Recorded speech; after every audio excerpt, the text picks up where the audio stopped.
I'm Steven Rhyne. I'm the CTO and co-founder of Throwing Boulders, and we build pure web tools that users love to use. So I started just about 3 years ago into technology. I actually started in sales, and I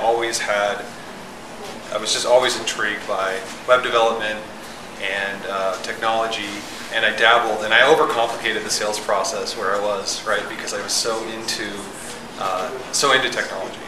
And what I had to overcome was I could learn this stuff really quickly, but do I have the confidence to build a company out of that stuff?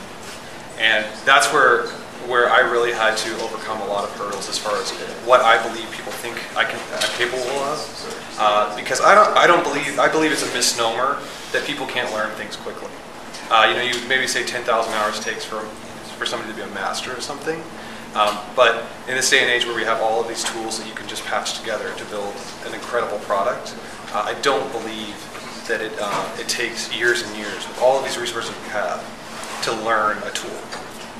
And so I had to take that learning, but also realize that I had the confidence and get the confidence to build an application with that. Mainly being too idealistic about how I build products. So what you have in your mind as far as how you want a product to work and where you want to put user interface parts and things like that, and how you think it should work versus how it's really being used, and the frustration that comes out of that. So you can very easily write off how you think the customer is using and saying that's just that customer, rather than really taking the time to make something. It's very hard to make something very simple, and so making it so they don't have to think at all. And so I got too idealistic about that, and I also spent too much time trying to get feedback from people. Posting a new feature on, say, a Facebook page, and then waiting really quickly to see if I get oh, that's awesome, or I really like that.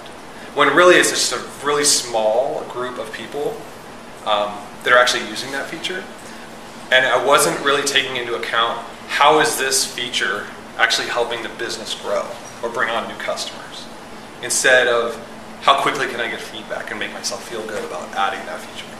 So that's where I really had to start using a lean startup approach. When I make a use case, I have to go, okay, how is this going to help the user? But also, how does it help the business? And then how am I going to validate that it helped the business?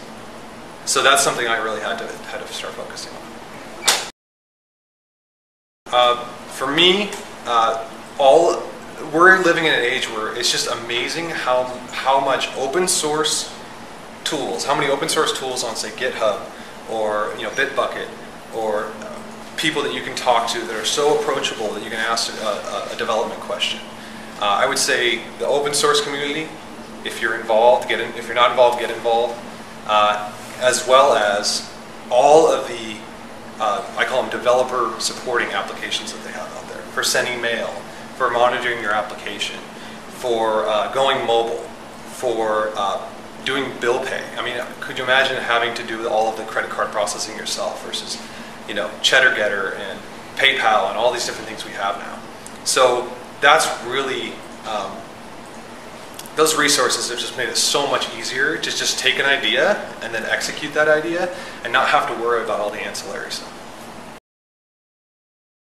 So right now, our most successful product is a product that's like semi-public. It's a product that we built for one company that's used by about 1,000 users, and we built it as a grassroots movement. It's something that the company wouldn't build, and our co-founder, we started it with the bottom level users, and we built our way up. And it was a lot easier to build that product because we have one use case, we have one customer, we have one persona, right, that we have to work on. And now we're standing at this abyss where we have this new product that we're working on called Herd, and it has a very large scope, and it's for the public.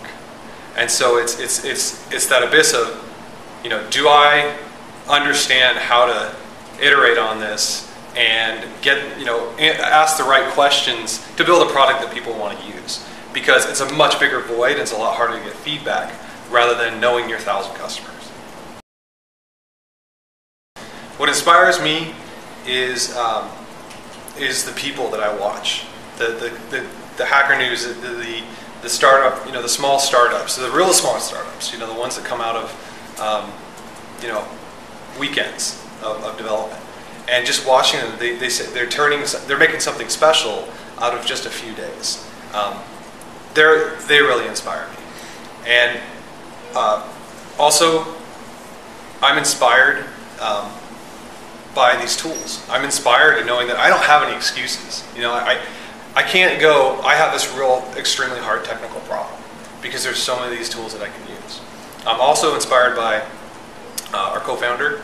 I have 4 children, so I watch him with 6 children building multiple businesses, and that really helps me see that it's possible. I can do this. I can follow what he's doing, and I can manage both. I would say I don't have a lot of people that inspire me. One that inspires me is Andrew Wilkinson. He started MetaLab. So, he builds getflow.com. He's done a lot of design, and he started out as just a designer, which I started out as, doing just client work, and then they started building in-house products, and then they turned it into a massive business. So it's just watching those people. I really recommend watching people like that and listening about their stories, because you start realizing they're no different than you. They just took the steps to get there, and when you can really make that connection that they're not up in the ether and you can never get to that place, it's really inspiring.